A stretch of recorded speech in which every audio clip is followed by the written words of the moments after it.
Hello guys, in this video I'm going to show you how to translate text by using your microphone on the Google Translate application. But first I just want to mention, don't forget to subscribe to my channel because at 100,000 subscribers I am going to show you my whole YouTube revenue statistics and growth strategy, how to make money online. Now let's jump into it. First of all, open the app on your phone. Click on the home button down below on the left side corner of the screen, and then click on this microphone icon within the enter text box. First you should select your source language by tapping on this English button on the left side. Here you can find all of the languages, and then your target language should also be selected.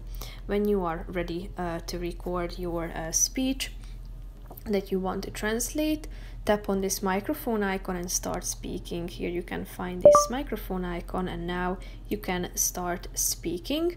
When you are done, click on this red microphone icon down below and your text will be inserted to this box, and then you will be able to check out the translation in the blue box below.